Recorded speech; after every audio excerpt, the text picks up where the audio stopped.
শিক্ষার্থীবৃন্দ, তোমাদেরকে অনলাইন ক্লাসে স্বাগতম।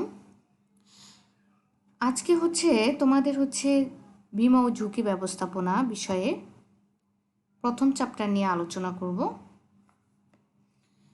তোমাদের টোটাল চ্যাপ্টার হয়েছে 9টি, তার মধ্যে প্রথম চ্যাপ্টার হয়েছে বীমা ব্যবসায়ের পরিচিতি। প্রথমে আমরা জানব বীমা কি। বীমা হচ্ছে দুই বা ততোধিক পক্ষের মধ্যে একটা চুক্তি। এখানে একটি পক্ষ হচ্ছে বীমা গ্রহীতা, আরেকটি পক্ষ হচ্ছে বীমাকারী।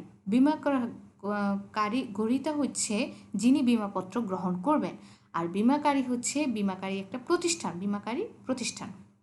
এখন এই দুটি পক্ষের মধ্যে চুক্তি সম্পাদিত হবে। এখন বীমা গ্রহীতা তার জীবনে যে ঝুঁকি আছে সেই ঝুঁকিটা বীমাকারীর উপর অর্পণ করে প্রিমিয়ামের বিনিময়ে। সে প্রতি মাসে মাসে একটা প্রিমিয়াম দিয়ে থাকে, বা বছর বছর বা একসাথে একটা প্রিমিয়াম দিয়ে থাকে, এবং তার যে সম্পদ এবং জীবনের ঝুঁকি বীমাকার উপর দিয়ে থাকে। যদি তার সম্পদের জীবনের কোনো ক্ষতি সাধিত হয় তাহলে কিন্তু এক্ষেত্রে সম্পদের ক্ষতি সাধিত হলে ক্ষতিপূরণ দিবে, আর জীবন বীমার খাতে কিন্তু নিশ্চয়তা দিয়ে থাকে। তাহলে যদি ক্ষতি সাধিত হয় তাহলে বীমাকারী প্রতিষ্ঠান কি করবে? ক্ষতিপূরণ বা অর্থ প্রদানের নিশ্চয়তা দিয়ে থাকে। আরেকটি যেমন বীমা ব্যবসায়টি কিন্তু প্রথম কিন্তু যে বীমাটা আসে সেটা কিন্তু নো বীমাটা আসে। তারপরে অগ্নি বীমা প্রচলন হয়, তারপরে কিন্তু জীবন বীমা প্রচলন হয়। নো বীমাটা প্রচলন হওয়ার প্রথমে প্রচলিত হয় সেটা 1666 সালে লন্ডনে। তারপরে যখন শিল্প বিপ্লব শুরু হয়ে যায়, তারপরে 1865 সালে অগ্নিবীমার প্রচলন হয়। আর 1869 সালে হ্যান্ড ইন হ্যান্ড নামে একটা জীবন বীমা প্রতিষ্ঠা হয়, প্রবর্তন করা হয়, সেটাও কিন্তু ইংল্যান্ডে। আচ্ছা, এখন এই বীমাটা কি আমরা জানবো। বীমা অবশ্যই একটা বৈধ চুক্তি হতে হবে। বাজি চুক্তি, মানে বাজির মাধ্যমে যে চুক্তিটা হয়, যে ঠিক আছে বাজি ধরে, সেটা কিন্তু বৈধ চুক্তি না। আইনগত কোনো বিষয় সেখানে নেই। যেমন আমাদের দেশে বীমা ব্যবসায় আইন 2010 সাল। সে আইন অনুযায়ী চুক্তি হতে হবে এবং বৈধ বিষয়ের উপরে হতে হবে। এটা প্রতিরোধমূলক ব্যবস্থা। যেমন বীমা ব্যবসায় যখন বীমাকারীরা কিন্তু যেন ক্ষতি সাধিত না হয় সেই জন্য কিন্তু অনেক পরামর্শ, অনেক দিক নির্দেশনা দিয়ে থাকে। এই জন্য বলা হয় বীমা চুক্তি একটা প্রতিরোধমূলক ব্যবস্থা। নিশ্চয়তার বিধান করে থাকে যে যে যে তার জীবনে যদি কোনো ক্ষতি হয়ে থাকে সেক্ষেত্রে তাহলে তাকে ক্ষতিপূরণ দিয়ে থাকবে। ঝুঁকি বন্টনের ব্যবস্থা, যেমন অনেকেই বীমা করে থাকে, তাহলে ক্ষতি হলে সবার প্রিমিয়াম থেকে কিন্তু ক্ষতিপূরণ দেওয়া হয়ে থাকে। তাই সবাই কিন্তু একটু একটু করে ঝুঁকি গ্রহণ করে থাকে। এই জন্য প্রফেসর মর্গান ও এম.এন. মিশ্রা বীমাকে ঝুঁকি বন্টনের ব্যবস্থা বলে উল্লেখ করেছেন। আরেকটি চুক্তির অপরিহার্য উপাদান, যে একাধিক পক্ষ থাকতে হবে।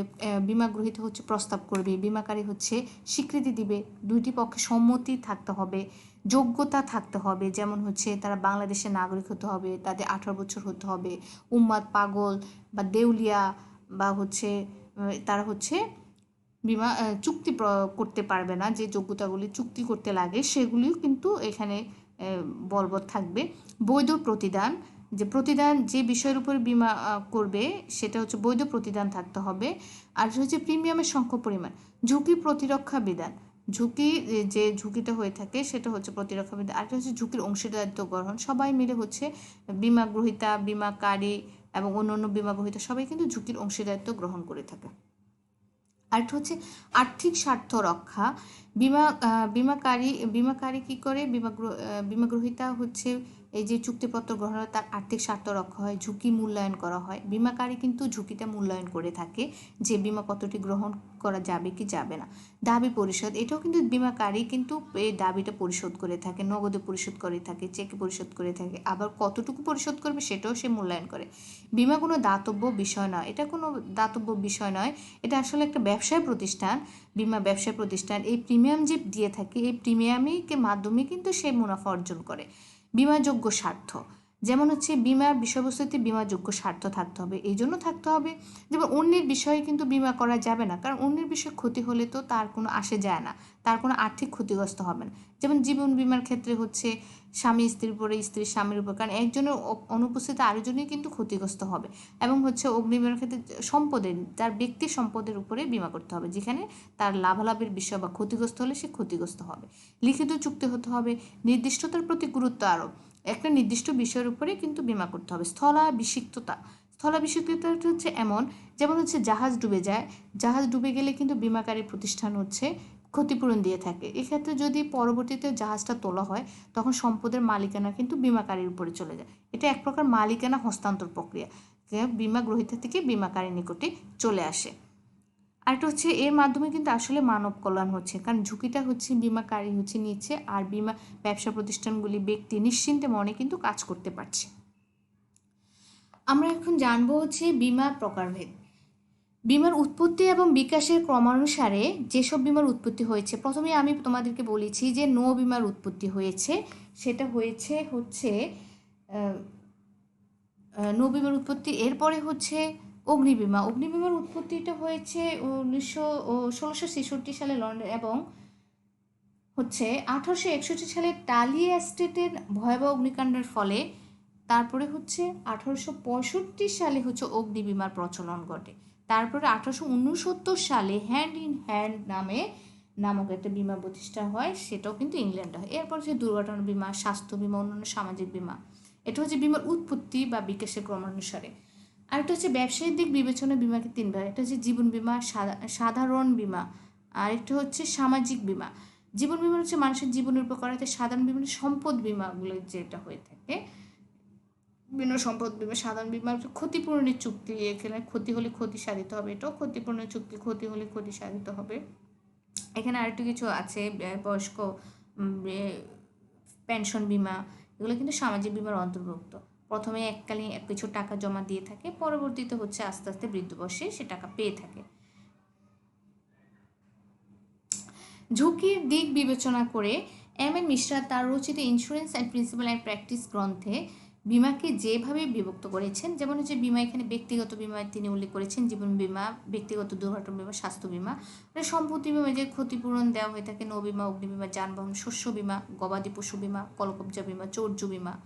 হ্যাঁ, আরেকটা হচ্ছে তৃতীয় পক্ষ দায় বিমা, তৃতীয় পক্ষ বিমা, কর্মচারী বিমা, গণদায়ী, এগুলি কিন্তু আমরা আর কিছু বিমা প্রকারভেদ পড়বো। একটা হচ্ছে বিশ্বস্ত বিমা, আস্থা বিমা, সুবিধা বিমা, ধার বিমা। এই মোস্ট ইম্পর্টেন্ট একটা প্রশ্ন, বিমা চুক্তির অপরিহার্য উপাদানগুলি। বিমা চুক্তির অপরিহার্য উপাদান এখানে দুই ভাগে বিভক্ত, একটা হচ্ছে আইনগত উপাদানসমূহ, আর একটা হচ্ছে ব্যবসা সংশ্লিষ্ট উপাদানসমূহ। বৈধ চুক্তি, প্রতিরোধমূলক ব্যবস্থা, বিমাযোগ্য স্বার্থ, এগুলো আগেও, এইটা একদমই হচ্ছে বৈশিষ্ট্যের সাথে সম্পর্ক, একদম পয়েন্টগুলো একদম মিলে আছে। আইনগত সম্পর্ক, নির্দিষ্ট চুক্তি, স্বেচ্ছাসায়, যেমন স্বেচ্ছাসায় হচ্ছে জোরপূর্বক কোনো হচ্ছে চুক্তি করানো যাবে না। এক্ষেত্রে হচ্ছে লিখিত চুক্তি, আর্থিক নিরাপত্তা, বিমাযোগ্য স্বার্থ, মানসিক প্রশান্তি অর্জন। এক্ষেত্রে হচ্ছে বিমা করার ফলে হচ্ছে বিমা গ্রহীতা হচ্ছে মানসিক প্রশান্তি অর্জন করে, নিশ্চিন্তে মনে কাজ করতে পারে। সঞ্চয়ের সুবিধা, যে সময় সময় যে প্রিমিয়াম জমা দেয়, মেয়াদি বিমাগুলোর ক্ষেত্রে প্রিমিয়াম জমা দেয়, সেটা সঞ্চয় প্রবৃত্তি জাগে। আর হচ্ছে বিনিয়োগ সুবিধা, সদিশেষের সম্পর্ক, বিমাকারী এবং বিমা গ্রহীতার মধ্যে একটা সদিশেষের সম্পর্ক থাকতে হবে। যেমন বিমা গ্রহীতা যেমন হচ্ছে তার বিমাপত্রে তার সম্পদে বা তার জীবনের খুঁটিনাটি বিষয় হচ্ছে বিমাকারীর নিকট উপস্থাপন করবে। যেমন ব্যক্তির হচ্ছে দুরারোগ্য ব্যাধি থাকতে পারে, সেক্ষেত্রে যদি বিমা গ্রহীতা যদি তার দুরারোগ্য ব্যাধির কথা যদি হচ্ছে বিমাকারীর নিকট উল্লেখ না করে, সে আবার উল্লেখ করতে হবে। আবার হচ্ছে বিমাকারীও হচ্ছে তার হচ্ছে বিমাপত্রের খুঁটিনাটি বিষয় বিমা গ্রহীতার নিকট উপস্থাপন করতে হবে। যদি না করে, গোপন করে, তাহলে কিন্তু যে কোনো সময়ে যে কোনো একটি পক্ষ চুক্তি বাতিল করতে পারে। আর্থিক ক্ষতিপূরণ দিয়ে থাকে, প্রত্যক্ষ কারণ থাকতো, প্রত্যক্ষ কারণ এটা বিমাপত্রে হচ্ছে যে কারণগুলি থাকবে, সে কারণগুলি হচ্ছে কারণে যদি ক্ষতি সম্পাদিত হয়, তাহলে কিন্তু হচ্ছে বিমাকারী হচ্ছে ক্ষতিপূরণ প্রদান করবে। প্রতিস্থাপন, এটা হচ্ছে স্থলাভিষিক্ততা, যেমন হচ্ছে যদি সম্পূর্ণ ক্ষতিপূরণ প্রদান করা হয়, সেক্ষেত্রে হচ্ছে পরবর্তীতে সম্পদের মালিকানা কিন্তু বিমাকারীর নিকট চলে যায়। আচ্ছা, আরেকটি হচ্ছে বিমার গুরুত্ব ও প্রয়োজনীয়তা, বিমার সামাজিক ও অর্থনৈতিক মূল্য। খুব ইম্পর্টেন্ট একটা প্রশ্ন। ব্যক্তিগত দৃষ্টিকোণ থেকে পারিবারিক নিরাপত্তা, যেমন কোনো ব্যক্তি আজীবন বিমা করার পর তার মৃত্যুর পরে তার পরিবারে যে অনিশ্চয়তার সৃষ্টি হয় সেটা কিন্তু হচ্ছে বিমার মাধ্যমে সে নিরাপত্তা বিধান করে। ব্যক্তিগত সম্পত্তি রক্ষা, যেমন হচ্ছে অগ্নি বিমা, নৌ বিমা, সম্পদ বিমা, এইসব বিমার মাধ্যমে কিন্তু ব্যক্তিগত সম্পদ ও সম্পত্তি সংরক্ষণ করা যায়।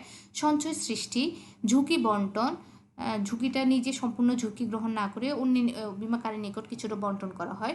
পরনির্ভরশীলতা হ্রাস, বিমার মাধ্যমে নিজে পরের উপর নির্ভরশীলতা হ্রাস পায়। লাভজনক বিনিয়োগ সুবিধা। ব্যবসায়ের হচ্ছে দৃষ্টিকোণ থেকে বিমার গুরুত্ব, যেমন ঝুঁকিগত, আমরা জানি যে বিমা ঝুঁকিগত প্রতিবন্ধকতা দূর করে, ব্যবসা প্রতিষ্ঠানের সম্মুখে রক্ষা হয়।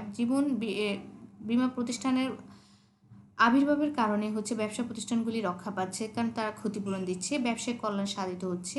ব্যবসায় দক্ষতা বৃদ্ধি পাচ্ছে, কারণ তারা নিশ্চিত মনে দক্ষতার সাথে কাজ করতে পারছে। আন্তর্জাতিক বাণিজ্যের সম্প্রসারণ, ব্যবসা প্রতিষ্ঠানগুলি হচ্ছে নৌ বিমার মাধ্যমে হচ্ছে নৌয়ের মাধ্যমে হচ্ছে বিভিন্ন দেশে বিদেশে ব্যবসা শুরু করে। সেক্ষেত্রে বিমার ব্যবসার কারণে হচ্ছে তারা নিশ্চিন্তে মনে হচ্ছে ব্যবসা করতে পারছে।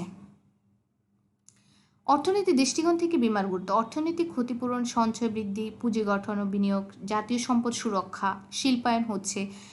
বিমা ব্যবসায়ের কারণে হচ্ছে ক্ষতিপূরণ পাচ্ছে, যারা নিশ্চিন্ত মনে যে কোনো প্রকারের ঝুঁকি তারা গ্রহণ করতে পারছে, এবং এর ক্ষেত্রে হচ্ছে শিল্পায়নও হচ্ছে দেশে। অর্থনৈতিক উন্নয়ন হচ্ছে, মুদ্রাস্ফীতি রোধ হচ্ছে, দ্রব্যের ঊর্ধ্বমূল্য হ্রাস পাচ্ছে।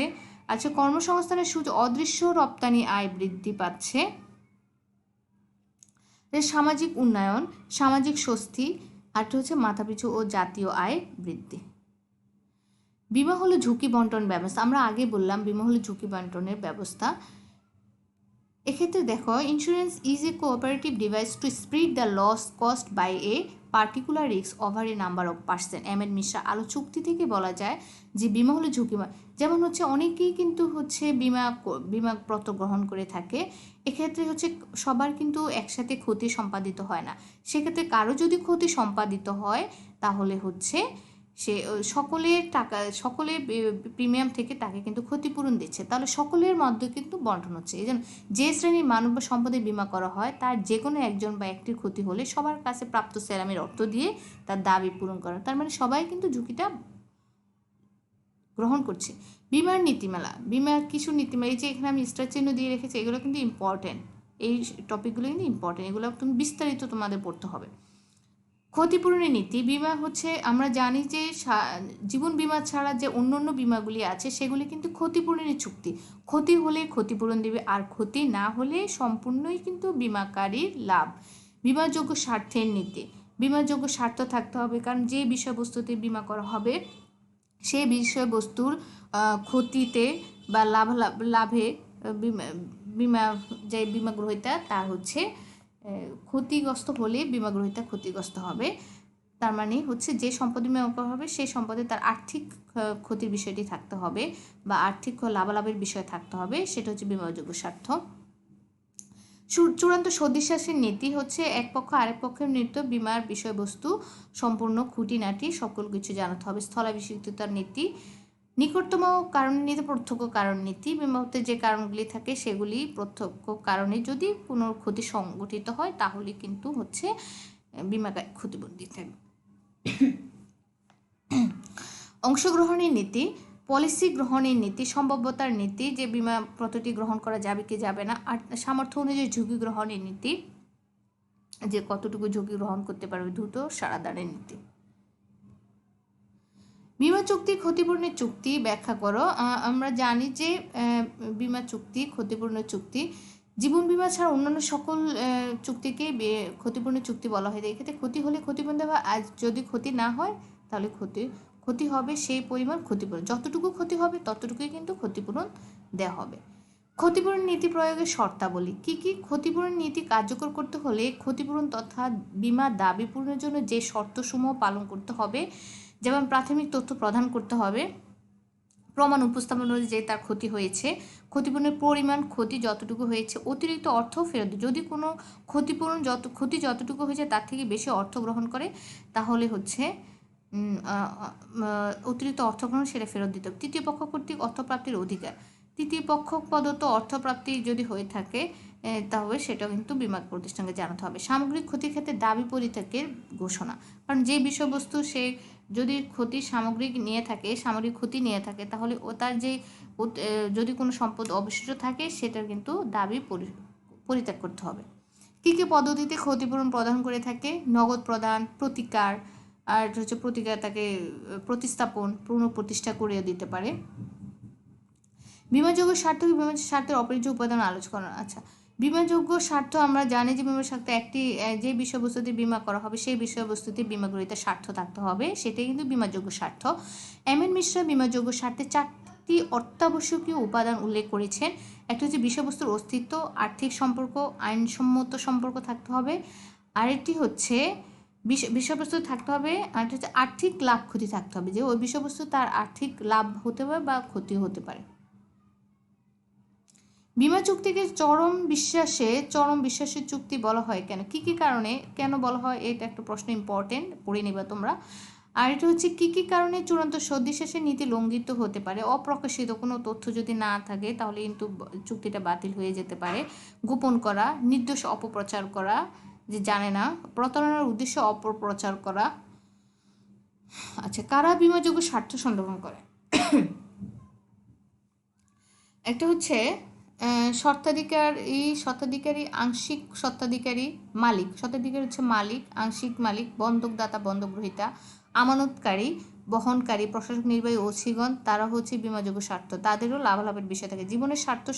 জীবনের সাথে স্বার্থ সংশ্লিষ্ট ব্যক্তি, পাওনাদার, বিমাকারী, জামিনদার, সম্ভাব্য দায়ী পক্ষ। চূড়ান্ত সদিশেষের ক্ষেত্রে যেসব তথ্য প্রকাশ করার প্রয়োজন হয় না ব্যাখ্যা করো। যেমন হচ্ছে যেসব তথ্য ঝুঁকি হ্রাস করে, সর্বসাধারণের সবাই জানে তথ্যটা, যে তথ্য প্রদত্ত তথ্য থেকে গ্রহণ করা হয়, প্রদত্ত তথ্য থেকে যেমন যে গ্রহণ করা হয়, যেসব তথ্য পরিহারকৃত নয় বা এই যে প্রয়োজন নেই। বিমাপত্রে শর্তাদি দ্বারা যেসব তথ্য নিয়ন্ত্রিত, আইনের ব্যক্ত বিষয়ে যেসব তথ্য জননিন্দার শামিল। আচ্ছা, আমাদের কিছু প্রশ্ন হচ্ছে ইম্পর্টেন্ট প্রশ্ন। বিমা ও নিশ্চয়তার মধ্যে পার্থক্য কী? বিমা ও নিশ্চয়তার মধ্যে কী পার্থক্য? আর যদি বিমা চুক্তি বাজি চুক্তির মধ্যে পার্থক্য লিখো। বাজি হচ্ছে আমরা যে বাজি ধরে, সেটা কোনো আইনগত বৈধতা নেই। ক্ষতিপূরণ নীতি ও স্থলাভিষিক্তকরণের নীতির মধ্যে পার্থক্য।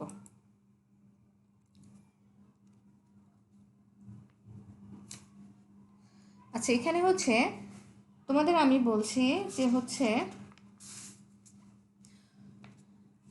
নিশ্চয়তা,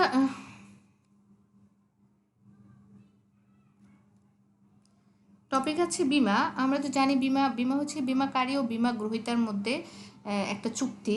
সেক্ষেত্রে বিমাকারী বিমা গ্রহীতা প্রিমিয়াম দিয়ে থাকে, বিমাকারী হচ্ছে তার ঝুঁকি গ্রহণ থাকে, ক্ষতি হলে বিমাকারী বিমা গ্রহীতাকে ক্ষতিপূরণ দিয়ে থাকে। আর নিশ্চয়তার ক্ষেত্রে হচ্ছে কোনো ঘটনা নিশ্চিত ঘটা বা ঘটনার ক্ষেত্রে প্রধানের প্রতিশ্রুতি নিশ্চিত ঘটনার ক্ষেত্রে ব্যবহৃত হয়, আবার তুলনামূলক কম জনপ্রিয়। এটা হচ্ছে নিশ্চয়তা, এটা হচ্ছে আসলে কোনো বৈধ কোনো বিষয় না। এই শব্দে সাধারণত দীর্ঘমেয়াদী ব্যবহার হয়।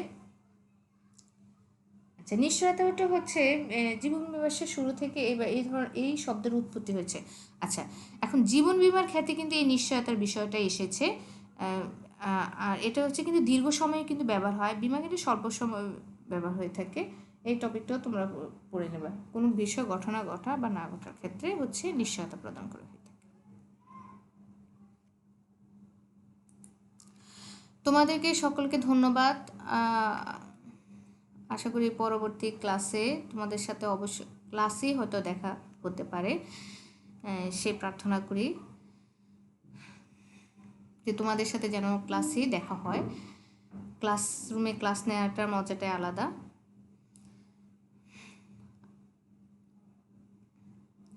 সকলকে ধন্যবাদ ক্লাসটি হচ্ছে দেখার জন্য।